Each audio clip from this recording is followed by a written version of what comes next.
All right, I think we can get started.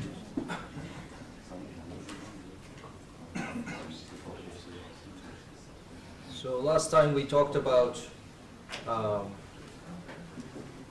linear models, underfitting, overfitting. A linear model is too simple, doesn't have enough capacity to learn the training set fully. So it demonstrates mostly underfitting. So we basically extended that by adding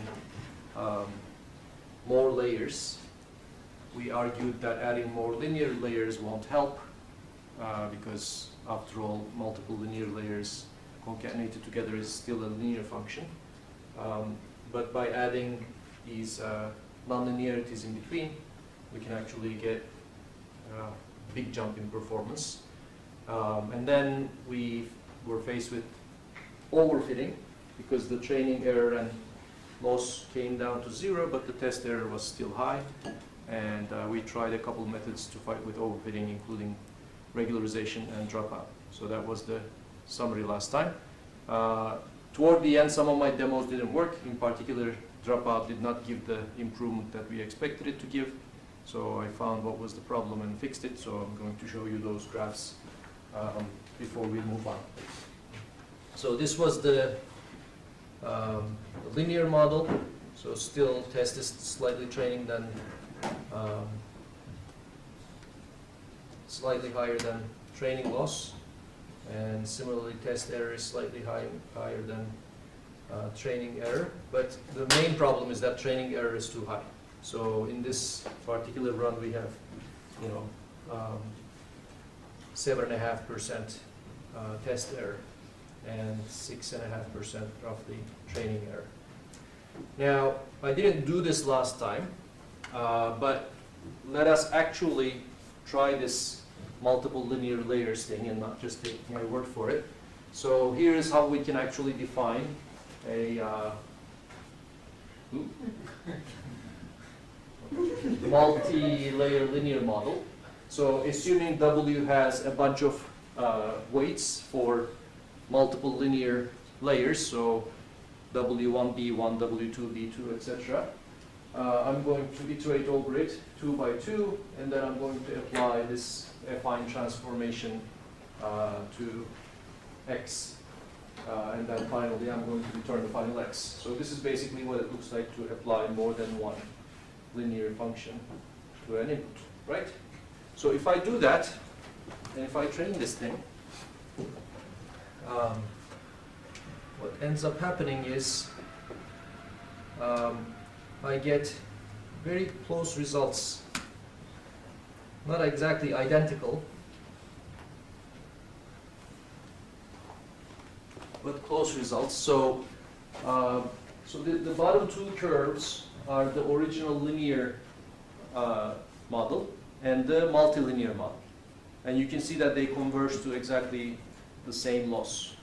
The test losses actually converge to slightly different values, and that's showing us that they're actually finding different local minima in this space. So I asked Alper Erdoğan about this yesterday, so he told me that a linear model with regression, namely quadratic loss, is actually convex in terms of its objective function, which means it has a single minimum, single global minimum. There is no local minimum. So when you find the minimum, that's it.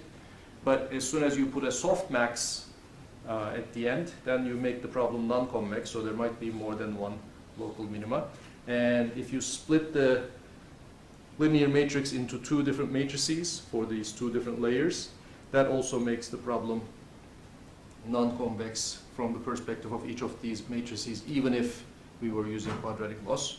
So we basically have a non-convex problem here, which means it has more than one minimum. And that explains why in 2 different runs, even though these models have the same power, they converge to slightly different solutions. But the main point here I want to make is basically adding more layers did not actually help. Okay, so they didn't help with train, they didn't help with test. I think the test multi is actually slightly worse than the other one. So, and here's the same graph with errors.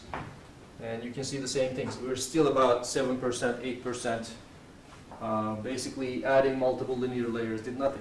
Now, why am I showing you this? We already know why this is happening, because multiple linear layers are useless because of these equations. As you can see, they're basically just another expression for a single linear equation. But I wanted to actually do this for real because it's sort of unbelievably magical that I add one line to this code to turn it into a multi-layer perceptron. So this is the exact same code I showed you earlier, except for this if. Okay, so I'm taking W's 2 by 2. I'm still transforming X with linear functions. The only thing I add is, unless I'm in the last layer, I don't do this in the last layer. Unless I'm in the last rail, I apply an element-wise ReLU function, which basically, is mostly linear. ReLU looks like this, right? So I basically get rid of all the negative values and just keep the positive values. That's the only difference between the previous multilinear model and the actual MLP model. Okay, is this ReLU here? And what a difference that makes. So if we look at the graphs after some training, look at that. Not even close, right? So the multilinear model and the linear model were both up there in terms of loss. And we added that one single ReLU between the two layers, and now they're here. Okay, so the training loss is almost at 0. The test loss is much lower than it was before. I mean, there is overfitting, and there's more overfitting compared to that. But basically, overall, the results have gotten amazingly better. So I just wanted to see this with my own eyes. And here's the error graphs. Again, the test error is pretty much at 0. The training error, sorry. And the test error actually comes down to roughly 2.3%. It used to be 7.5. Now it's down to 2.3% test error. So we're doing 97.7 of all unseen instances are classified correctly now with this. Okay, and then we can show that regularization helps a little bit. So here is the graph with regularization. So I think the outside curves are the regular MLP and the inside curves are for the regularized MLP. So it basically makes the training loss worse, but the test loss better. They come closer together. Overall, the results don't improve significantly, however. They improve a little bit, but so the main function of this regularization seems to be, I made the training set a lot harder to optimize, but the test set error is pretty much in the same neighborhood. So it didn't really help improve the test set error, even though it reduced the overfitting. Yeah? Would it help if there is a coefficient for L1 regularization? Correct. Would it help if you increase it? I actually tried all the possibilities. This is the best I could find. But you can run your own sort of binary search and confirm. So every learning rate, L1, L2 parameter, etc., in this notebook has been carefully chosen after running, tens of experiments to give you the best results. Of course, that doesn't necessarily mean there is not another optimum point where things are significantly better, but I doubt it.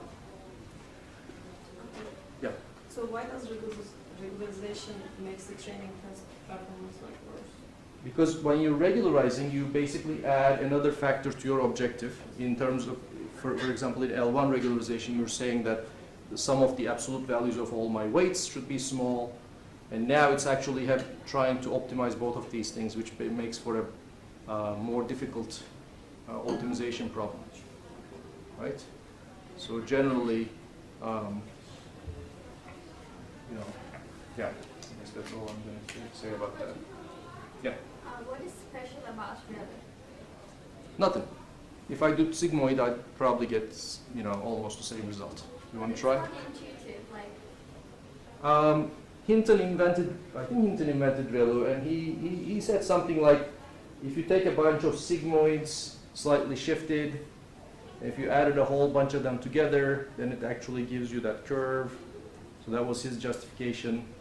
But as with most of Hinton's justifications, it's all sort of intuition and not really solid mathematical proof. But basically, I think the main reason people like Relu is it's very cheap, right? So a sigmoid has exponentials and stuff in it, so if you care about the floating point speed, it's an expensive operation. Whereas Relu is just looking at your number, whether it's positive or negative. That's like the fastest operation. And it's replacing with a 0 if it's negative. That's it. That's a very, very fast operation, right? So applying Relu is very fast. I think that's one of the main motivations. And then in practice, it actually tends to perform a little better than the other nonlinearities. And I don't have a good theoretical explanation for that. But people have tried other things like absolute values, squares, cubes, 10H's, sigmoids. There's the max out, which was popular a couple of years ago, which is instead of having just 2 lines, we basically have a bunch of lines, and we learned these lines separately. That was supposed to perform a bit better, but it failed to replace Relu as the predominant nonlinearity that people use.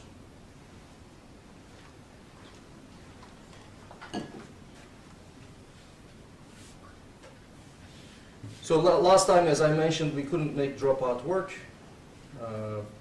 This is some plug in the code. Now I did. And here's dropout. Okay. So remember, dropout basically, what does dropout do? Let's look at the code.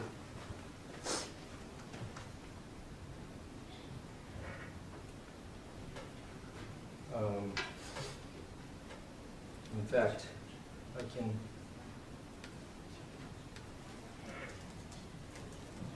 print out the dropout. So here is the description of dropout. Given an array X and some probability between 0 and 1, if P is 0, just return X. If P is non-zero, then return another array Y in which each element is 0 with probability P. So with probability P, we're dropping that array element, replacing with a 0. Or Xi scaled with probability 1 minus P. Okay? And it's not exactly Xi, it's Xi divided by 1 minus P, and that's basically to preserve the overall norm of the thing. So basically, if you want to delete half of your entries, you want to multiply the other half with 2 to make the math work. Okay?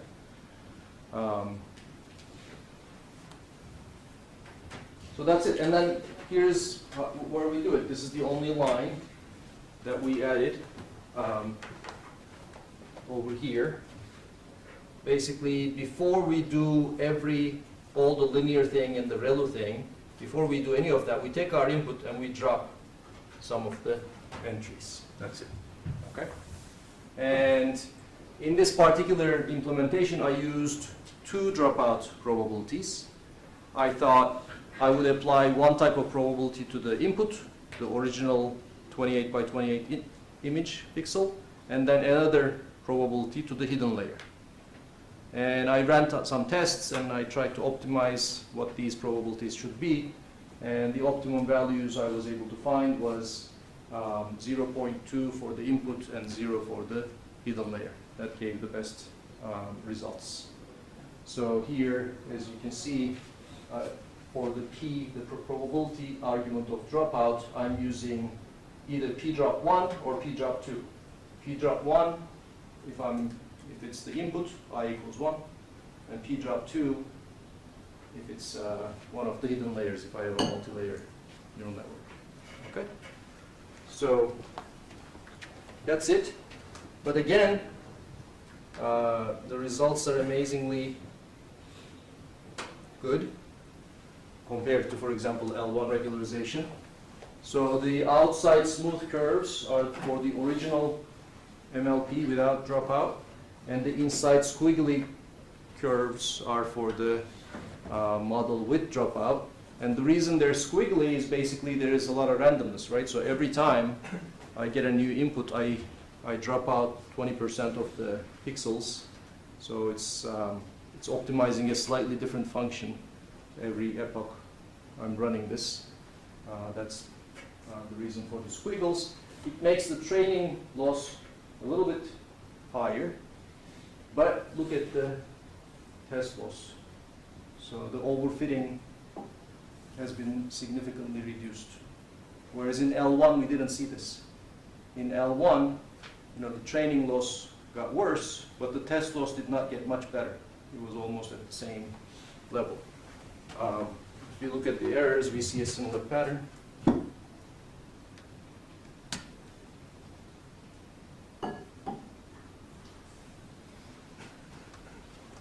So again, the inside curves are with dropout, the outside curves are without dropout, and our best error actually comes to below 2% now. So we're more than 98% accurate using dropout. Okay? Any questions? And here's the actual numbers. So we went from these are the errors, right? Yeah, 2.3%, 2.28%, and with dropout 1.86% are the error rates. So the L1 seemed to help a little bit, but dropout helped a lot more. Which is the reason why these days nobody uses regularization and people use dropout instead to control overfitting.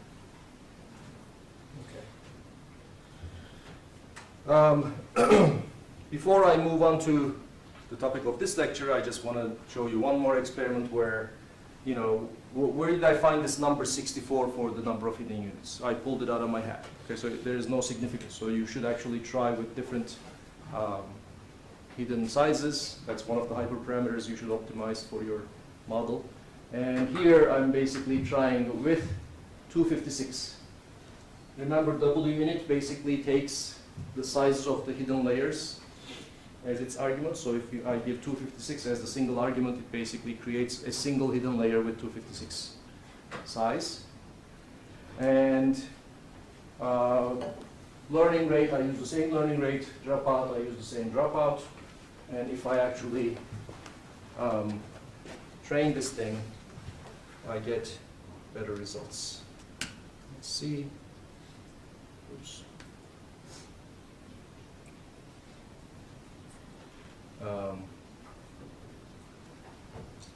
So Plotly actually works better in this clip. So I think both the training loss and the test loss are better with the 256 So is this hidden dropout? units. Is this with dropout? With dropout, yes, I use the same dropout. And let's look at the error. Again, we see that we have slightly better results both in train and test with dropout. And in this case, we're actually getting close to 99% accuracy. It's 98.5 or something. Okay, so that's another, yes? So for each model with hidden layers, we will probably have different optimal parameters for the dropout, but probabilities for input. Yes.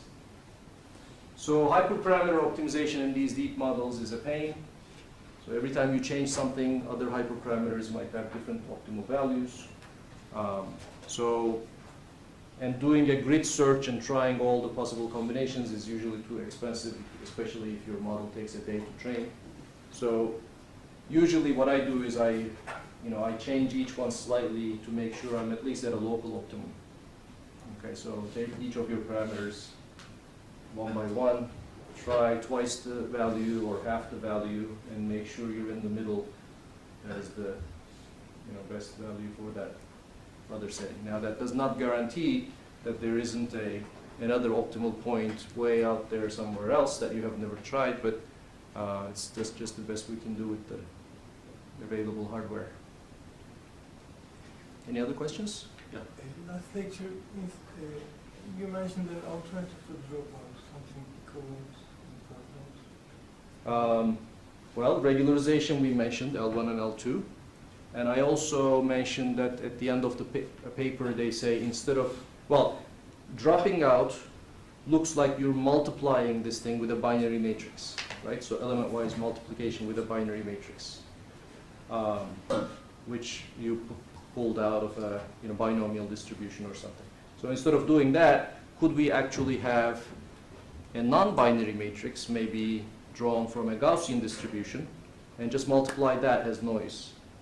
So they tried that, and that also seemed to work. Yeah? So we shouldn't apply dropout during inference, right? Yes, we do not apply dropout during inference, and the way I accomplish that, if you look at the code here,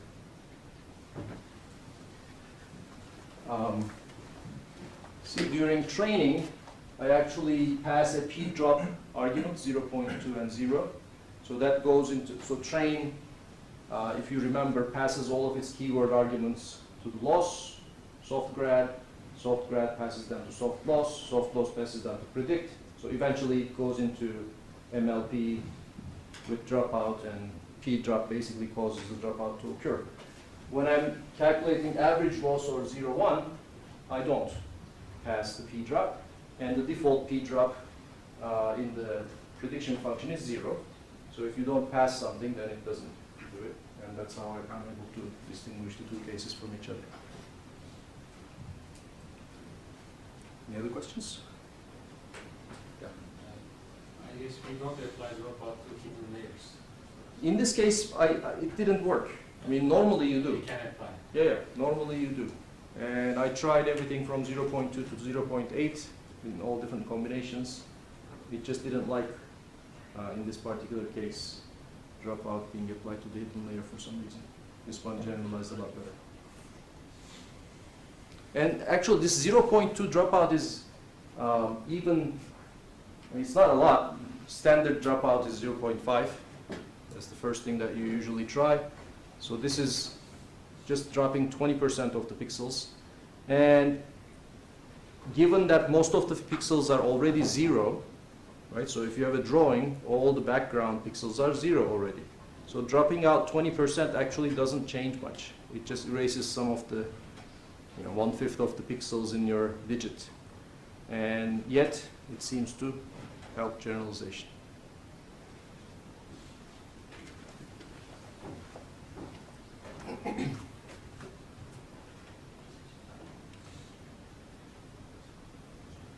Okay, so convolution. Now, let me start by some back of the envelope calculation. One of the things you'll have to learn is basically to guesstimate the number of parameters, thus the memory requirement of your models. So let's do a little exercise. Is this thing on?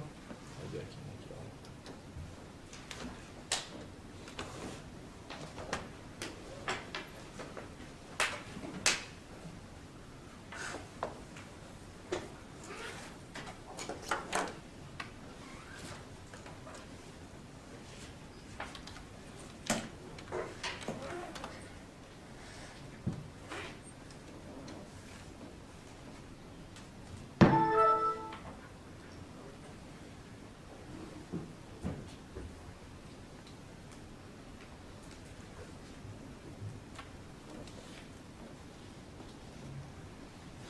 Okay, so let's get a more realistic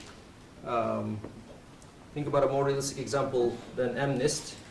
So ImageNet, or the ILSERC, what is this? International something or other. Anyway, the big image recognition competition. The average size of the image, so the X size is roughly 482 by 415 by 3 for the RGB channels, pixels. Average image size. Okay. So, so this means roughly 600K values. If you multiply those two numbers, three numbers, this is what you get. Okay. Now let's say we have an MLP with a single hidden layer. Okay. And in ImageNet we have 1,000 categories, not 10. For output question, how many weights do you have? How wide is the Let's make the hidden layer, let's say size 1,000 as well.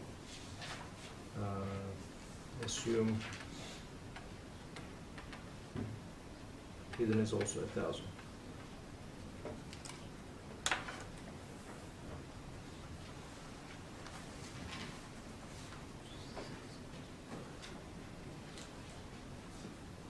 How many weights? And usually most of the weights happen to be in one of the layers, and so which layer has the big bulk of the weights.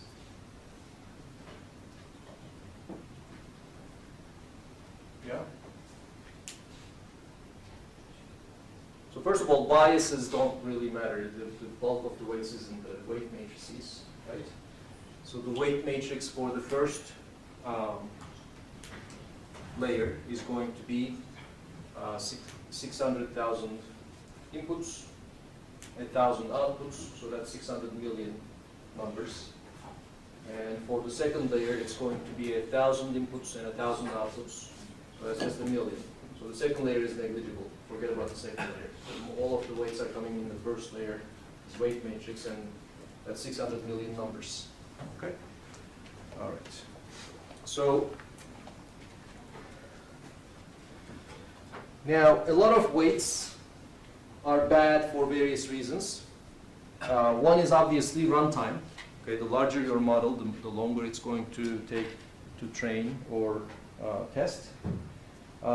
Memory is a big issue with GPUs because modern GPUs have at most 12 or 16 gigabytes of memory, and when you start having very large image models, it quickly fills up. Because in that memory, not only are you going to keep around these weights, you're also going to keep around their gradients, and you're also going to keep around the intermediate values. So for example, the activations of the hidden layer is going to also remain in that memory. So all of that eventually adds up, and you run the risk of running out of space, especially with very deep models. And finally, the third problem with large models is sample complexity. So models with a lot of parameters require a lot of examples to converge, especially if you're not doing regularization or dropout. Right? So if you have zillions of parameters, you need to have more than zillions of examples to train it. But nowadays, the typical training set size is 1 million. But sometimes, you have tens or hundreds of times more weights in your parameters. And you try to control this by dropout or regularization. But in general, remember that the larger your model is, the larger its capacity, and the larger the danger of overfitting. Okay? All right, so now, what can we do about it? One problem with this MLP model with a single hidden layer is everything is connected to everything else. Right? So remember MLP architecture in terms of the neural network model, if you have a layer like this, and the next layer is like this, then each of the things in the next layer is connected to each of the things in the previous layer.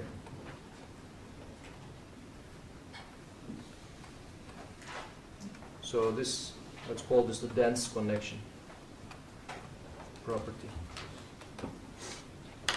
It didn't have to be this way. And in fact, when you actually open up your brain and look into the connections in your brain, it's not connected this way. In the visual field, the signals that come into your eye gets transmitted to the back of your brain, to the visual V1 area. And if you look at the cells in V1, they're not connected to the whole image. They're only connected to small patches of the image. Okay, so each neuron at the back of your head fires for a small patch of the image. So that sort of gives the idea of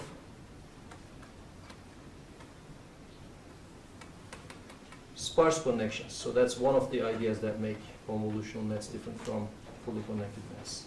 So let's say this guy is looking to the left, this guy is looking to the middle,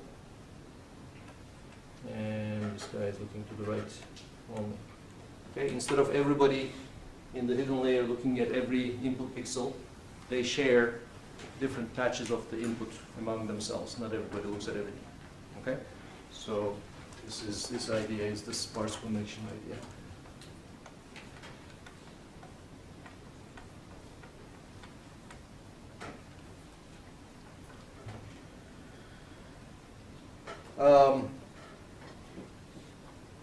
Can I ask a question? Yeah, of course. Is this like conditional dropout? Like we drop With Dropout, we drop out random connections. With this, it's built into the architecture. It's always the same connections that are missing. yeah, but kind of if you use conditional probabilities, then dropout. Again, Dropout changes the links every time. Convolutional network doesn't. So that's the difference. But basically, yes, if you look at a single snapshot of a network with Dropout, and it has a similar property with the convolutions. Another thing is, with Dropout, you're dropping connections randomly. With convolutional networks, you basically want to keep connections that are in a patch. You don't want, 10 random pixels from the image. You want 10 pixels in the same neighborhood. Okay? So the patches that you're connected to are local. So that's the other big difference. So if we did that, for example, let's say we applied this idea, and in this question, instead of having each hidden unit connecting to the whole image, we have each hidden unit connected to a 40 by 40 patch. Right? So if we do that, it turns out each hidden unit will have how many weights? Well, it's got 40 by 40 pixels that it's looking at in the image, and then 3 channels. So 40 times 40 times 3 is going to give you 4,800 weights, about 5,000 weights. Okay. So before, each hidden unit, each single one hidden unit had 600,000 weights. And for 1,000 of them, we had 600 million, right? So we have hidden units that are a lot cheaper now. And I can take maybe 1,000 of these hidden units and look at different patches of the image, and still have only 5 million parameters instead of the 600 million parameters. Okay, so that's one sort of space-saving and parameter-reducing device. The second idea that makes up convolutional nets is weight sharing. So we can explain it the following way. So it turns out that if we train an MLP, let's say with MNIST, and we get 98% accuracy, you take each image in MNIST, you shuffle all the pixels, so they become irrecognizable by humans. But you shuffle all of them with the same permutation. The performance of the MLP doesn't change. Okay, it's still 98%. How come? Because the MLP doesn't know that this pixel is next to that pixel, right? So it's basically looking at all the pixels like a big array. And if we actually permute the pixels in this array, it doesn't care, it learns the same weights, it still does 98%. So there's something unnatural about that. So an MLP is permutation invariant of its inputs. Obviously, we know it's, especially for images, the local structure is important. And we should probably take advantage of that when we're designing our models. So the second idea is not only these things should be connected to local patches, but each of these hidden units should, in a sense, compute the same function. Okay? So I can justify it by saying, let's say you're writing a neural network that learns to recognize cats in an image. Okay, so there's a cat filter that recognizes cats really well, and it's basically applied to these local patches. Now, whether the cat is on the upper left corner of your image or the lower right corner of your image, you don't care. You just want to say there's a cat. If that's the case, then basically apply the same filter in different positions of the image so that you recognize the same features no matter where they are in the image. Okay? So that cuts down the weights that are necessary for my network even more. Why? Because instead of having different weights for these three hidden units, I'm going to use the same weights for all of them. So I'm going to count them only once, I'm going to learn them once, and they're going to be applied to all the patches in my image. So that's the idea of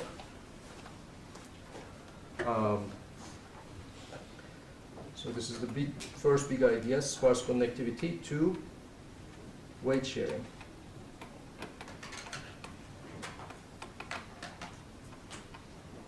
Which is the idea that whatever filter that I learn locally should be applied globally. I can decide to learn more than one filter, and I typically do, but basically each of them will apply globally, and I can decide how many different filters to learn and how to combine them later, etc. Okay, so those two things put together give us convolutional neural networks. All right. So, any questions before I go into the nitty-gritty of convolutions? So, Yeah. we completed it. It's not really about convolutions, but it's more about memory. My question. Yeah. We said there are 600 million parameters in that example. Would we run into a GPU memory problem in a 12? Not with that example, but with a 100-layer deep network, you probably would start seeing some memory issues. But it's a very model-specific question. So whenever you actually write a model, I encourage you to calculate back of the envelope how much space its weights are going to take and how much space the intermediate activations are going to take. And if that's approaching the limits of your GPU, then you should rethink, maybe make your mini batches smaller, or shrink your images beforehand, etc. Does that answer your question? I didn't understand what the question was, but I couldn't phrase it so convolutional networks use a couple of operations that we haven't seen before. Every neural network we built so far uses only matrix multiplication and broadcasting, addition, etc. So convolutional networks have two new operations called convolution and pooling. And convolution, the first one, convolution, is implemented using this comp4 operator in KNet, which takes two arguments, W and X. W is the filter or filters that we would like to apply to the image, and X is the image itself. Okay? And the reason I called it comp4 is because it doesn't work with arrays that are less than 4-dimensional. And we'll see what these extra dimensions are for.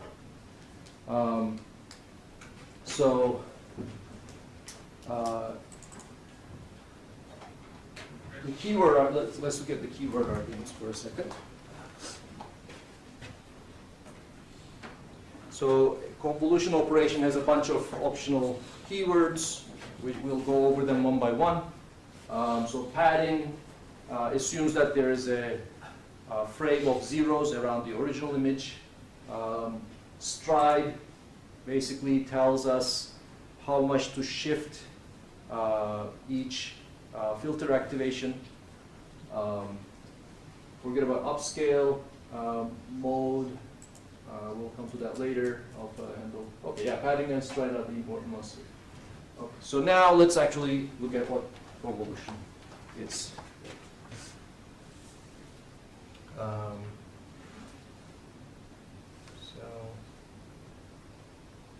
let's clear the output so we don't cheat.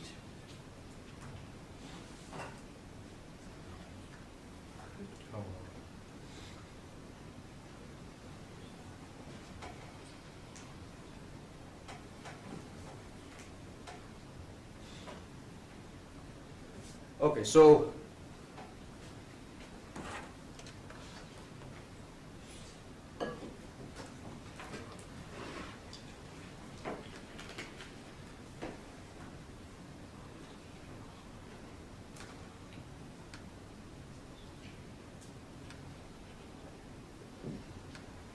there we go.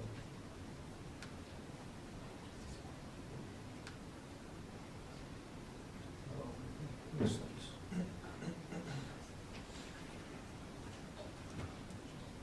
Let's make it a little bigger. So convolution is easiest to understand in 1D. So let's start with 1D convolution. So what I would like you to do is try to follow along with some paper and pencil. So let's say X is a 1D vector that consists of 1, 2, 3, 4, 5, 6, 7. And W is another 1D vector called 1, 2, 3. And basically convolution operation takes W, inverts it, and slides it across X. That's the easiest way I can talk about it. And at each position, notes the dot product and puts it into the output Y. So for example, the first entry of Y is going to be inverted W multiplied by the first 3 elements of X, and the results added up. So that will give me 3 times 1, 2 times 2, and 3 times 1. So that's 6, 10, right? So the first entry of Y is 10. So finish the other entries of Y. Why? It's the mathematical definition. The mode argument, I'll show you later, applies it without inversion. But it doesn't interest us too much because we're going to learn these things from scratch anyway. Yeah. That's called the filter. This is the image. Shouldn't the output get bigger, like x plus x size of x plus size of y minus 1? I'll come to that. Do you have an answer to my question? Okay, let's first get an answer to my question, and then I'll answer your question. Yeah. So I said take W, invert it, dot product with the first 3 things, that becomes the first number, and then you shift it 1, dot product again, that becomes the second number, etc.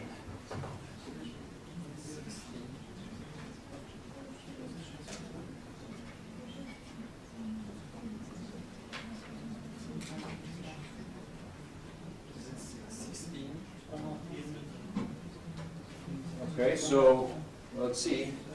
Computer is faster than me, so I'm going to have it do it. So 10, 16, 22, is that it? Okay, so let's see. So 10, 16, 22, 28, and 34 is the answer. Okay? And you get this answer, as I said, by flipping W and sliding it across X and noting the dot products. Any questions about the 1D convolution? Okay, so now let's understand these different options like padding and stride using 1D convolution, and then we'll talk about more dimensions and more filters and more instances and stuff. So the first easy one is padding, and I mentioned before that padding just means assuming there is extra zeros in the beginning and at the end of X. Okay? Now why would a person want to pad? If you want your output size not to shrink. As you see here, our output size 16, 22, 28, 34, our output size actually shrunk. I started with a 7 elements image, now I have 5. Okay? So sometimes you don't want that, so you can put a few zeros in the beginning and at the end, and then do the same operation. Y will be the same size as X. So that's the main motivation for padding. So in this particular call, I'm adding a single zero to the left and right. Of course, the computer doesn't do that. That's an expensive thing. It just assumes that you do that, and it adjusts its for loops and stuff accordingly. So what would be the result with padding? So let's call this y pad 1. So I'm assuming there's a 0 in the beginning. Flip the filter 3, 2, 1. So multiply these three things with 3, 2, 1. So that would be 4, right? And what's the next number? Okay, so the other numbers are similar until the very end, 34. And then finally, 3, 2, 1 multiplied by these three things, assuming there is an extra 0 at the end, would be 18, 24, 32. Or 42. Let's see.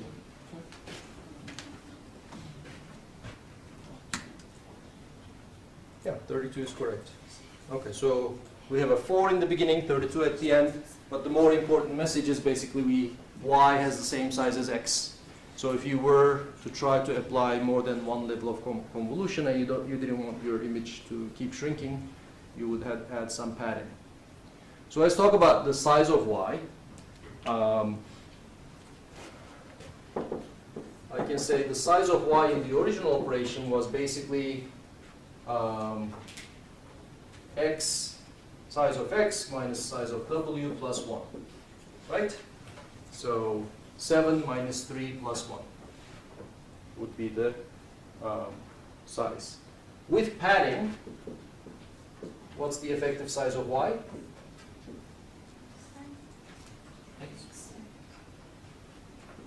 Well, it's like my input is x plus 2p now, right? Because I add p zeros in the beginning and p zeros at the end, where p is the padding argument. So it's as if I'm starting with x plus 2p numbers and still minus w plus 1. And it's 7 plus 2 minus 3 plus 1 gives me 7. Okay. Exercise question for you.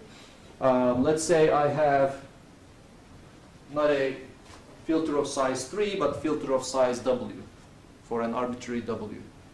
If I don't want my image to change size, what should my padding be for a given size w? So if we want size of x equals size of y given w, then p equals what? Should be w minus 1 over 2. Right.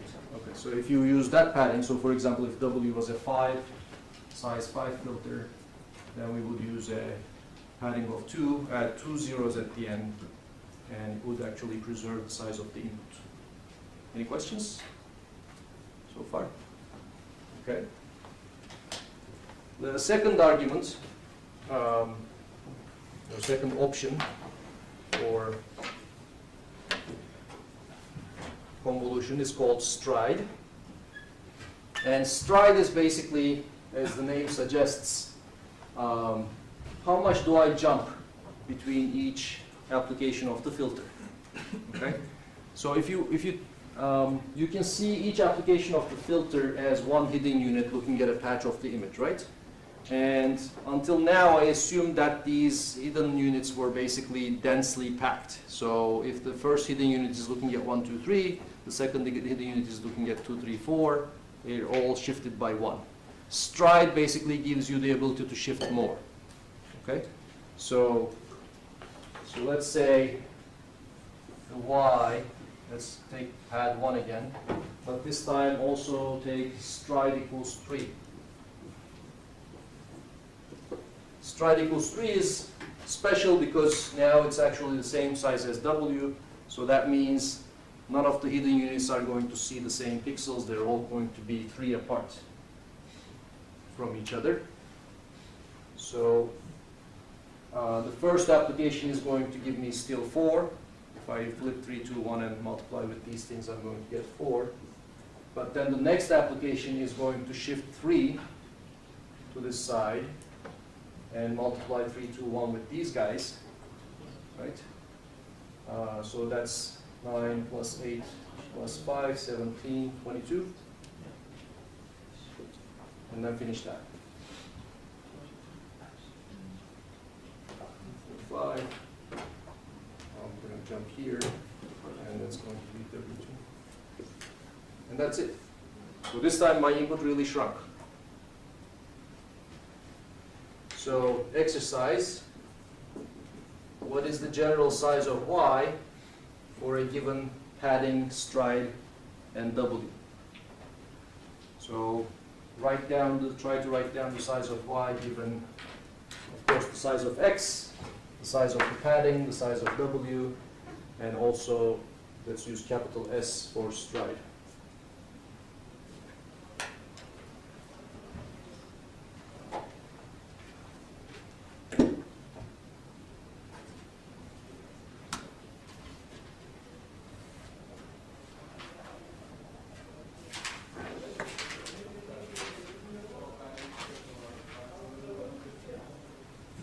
So the beginning of the answer is here, but luckily my window is too small so you can't see the rest.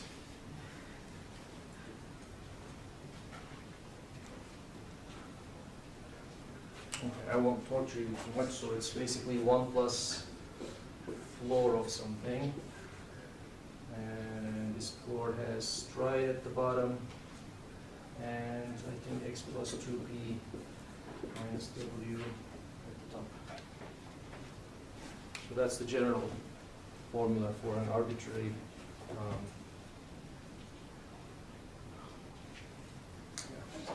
yeah. Would convolution make sense computationally without stride? Yeah, people use it at stride 1. The default stride is 1, so it's very densely applied everywhere. Or you can use stride equals window size that way. Because I mean, you don't know where the cat is, right? So you want to center your perceptual window on the cat, and you better use stride equals 1, and you know. So are we going to talk about this weight sharing thing? Now, weight sharing is already happening. Why? Because these are my weights. So, neural network view of what we're doing is as follows. Here's X. 1, 2, 3, 4, 5, 6, 7. These are my input layer.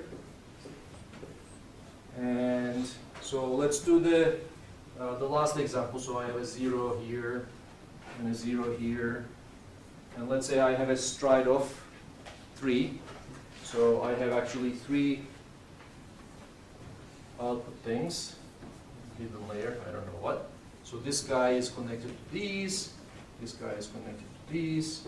This guy is connected to these. And the weights they're connected with all come from W. So 3, 2, 1, 3, 2, 1, 3, 2, 1. And that gives me 4 over here, 22 over here, and 32 over here. So this is the neural network picture of the last operation we performed. Okay? So sparsity means not every hidden unit is connected to every input, which you can see is true. And weight sharing means all three hidden units share the same weights, 3, 2, 1, 3, 2, 1, 3, 2, 1. So the single convolution operation actually has both ideas implemented. How we are going to update our base? Convolution has a gradient. And I'm not going to do this in class, but it's in your lecture notes if you're curious. And the grad function in KNet already knows about it. So yeah, just like matrix multiplication has a gradient, convolution also has a gradient. So when you did for stride 3, you also have added padding, so it would divide evenly. Yeah. If you didn't have any padding, then you would have an X matrix of size 7. That's right. So what would happen to the leftover? That's an implementation dependent thing. I would try that. I don't know the answer right now. I think it would just ignore, it would either not output that Y at the end, or if it outputs that Y at the end, it would assume the rest of the image is 0. But that's depending on the library you're using, whoever implemented Y. Okay, I also mentioned mode. Mode is basically whether or not you flip W. Okay, mathematically we flip W, but if you don't flip W, that's also fine. That's called cross correlation. It's a different operation mathematically, and it gives different results. Why? Because if I don't flip, then 1 plus 4 plus 9 is 14. So mode 1 without flipping starts with a 14 and slides the W across the X without flipping. That's mode. So we know all the options of convolution now. Any questions before I jump to more dimensions in the input? The generalization to more dimensions is basically not very difficult. It's, let's see, here is a 2-dimensional input, okay? It's a 3 by 3 image, and I'm going to apply a 2 by 2 filter to it, okay? So what's going to happen is that this W is going to get flipped both horizontally and vertically. So it's going to become 4, 2, 3, 1. And then that 2 by 2 pattern is going to get shifted around on the image. Dot products are going to be taken, and Y is going to be filled. So before I do it, I'm going to have you do it first. Yeah. Point left upper corner for putting the value while we are. Yes, there is no padding. Padding is 0, so it's because it's even. So not the middle value, we are going to put the number. So here is your image, and here is your filter. So this is the first operation, and then you basically keep shifting your filter wherever it fits in the image. Yes, you multiply these two things, and that becomes your first upper left output. Okay. Okay. So the output is also going to be 2-dimensional, and it's going to have the same orientation as X. So let's do this. Yeah. Why does your function need 4? 4. Like So it actually needs D plus 2 dimensions, D being the number of spatial dimensions. So for images it's 2, for 3-dimensional, if you're working with MRI or something, it can be 3. Followed by channels. For grayscale images that's 1, for RGB images that's 3. And then followed by the number of instances for minimatching. Okay. I'm going to come to that in a little bit. So what is the first number of the output? Anybody? 23. 23 or 4? Because we had it 0. No, there's no padding in this case. Okay. So let's see. 23 is correct. 23, 53, 33, and 63. If you found those four numbers, you know how convolution is working now. Okay? Any questions?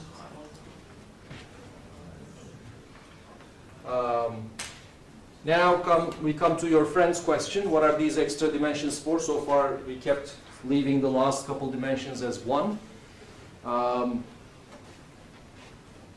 The extra dimensions are like this. So the first D dimensions are spatial dimensions. So if you have a 100 by 200 image, these would be 100 and 200.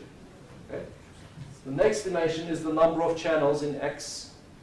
Channels is for images. It's used as to represent the RGB values in 3 channels.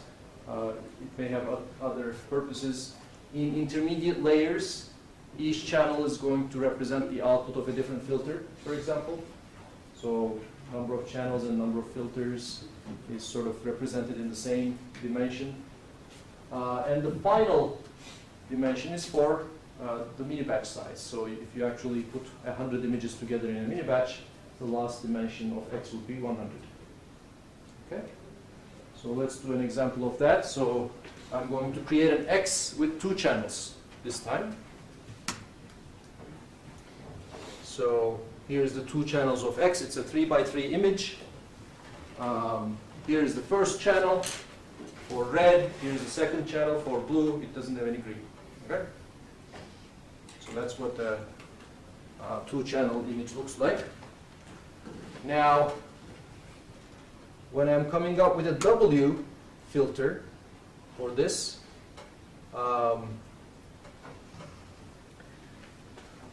let's note the dimensions of W. So W also has D spatial dimensions. So for a 3 by 3 image, I'm going to use 2 by 2 spatial dimensions. Okay. And then the next 2 dimensions are CX and CY. CX is the number of channels in the input. CY is the number of channels that's going to appear in the output. Okay? So this represents the following. Each filter, first of all, is going to apply to all the channels in the X image. So this CX and the CX in X has to be identical. So the next to last dimension of the filter and the image have to be identical. So which basically is telling you that the W filters apply across all channels. But CY is basically the number of filters. Okay, CY is how many distinct filters do I have, each filter being of size W1, W2, CX. So to make a drawing of this, it would look like this. So let's say this is X. X is 3-dimensional. I'm assuming a single instance. Okay? So this is the spatial dimensions of X, and this is the channel dimension of X. Okay? And basically a filter would look like this. It would look like a small window here, going back.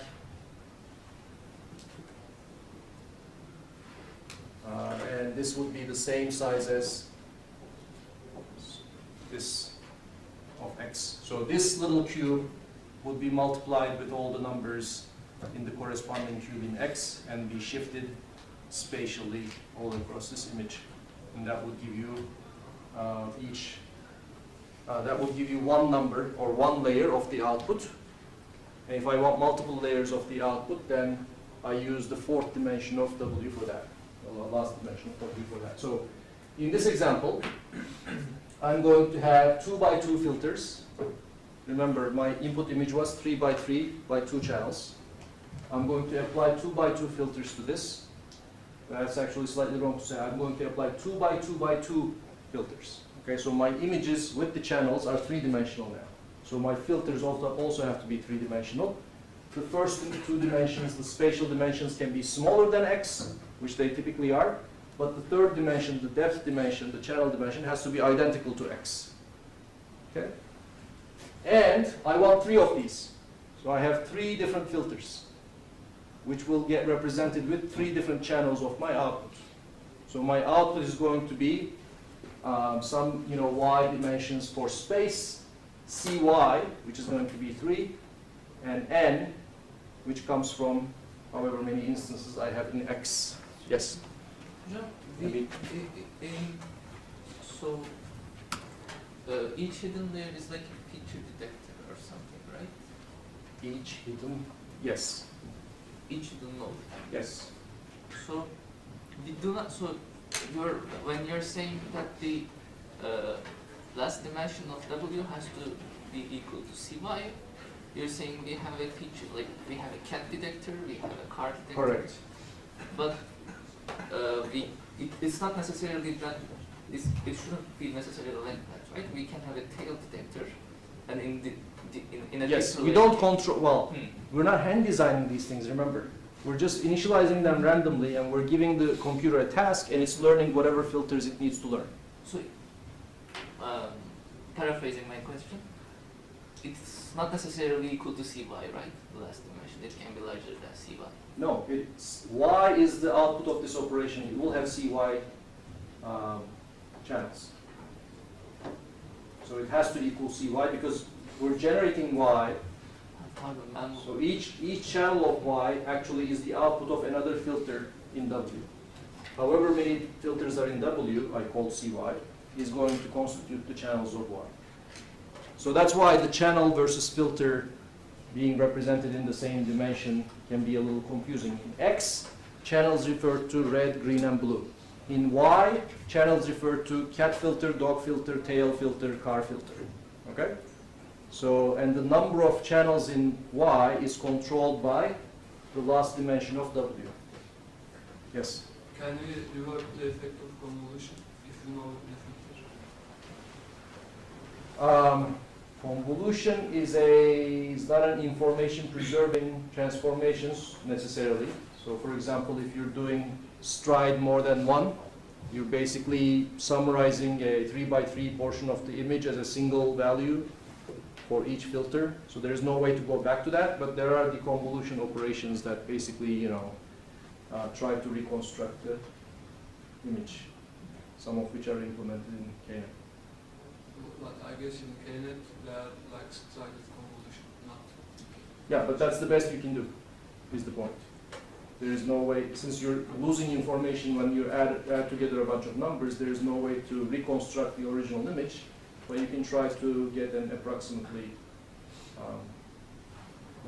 equal image to that. They are equal in size. Yeah, size is equal, but the pixels, you don't know what the exact pixels were after the operation. Any other questions? I just want to show you this cool animation.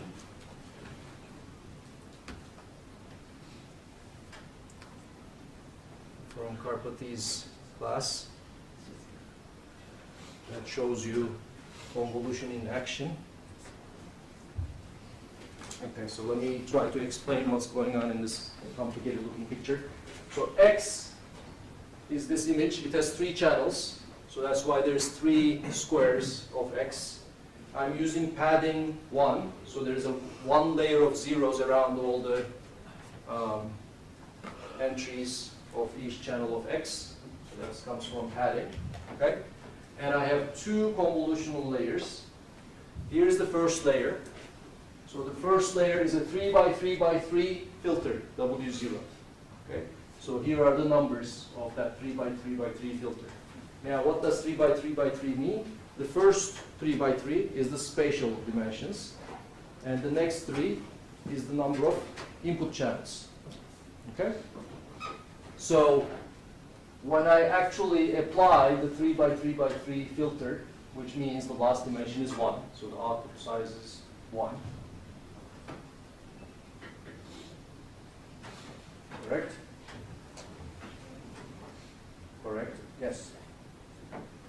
You get the upper output volume. So your first output.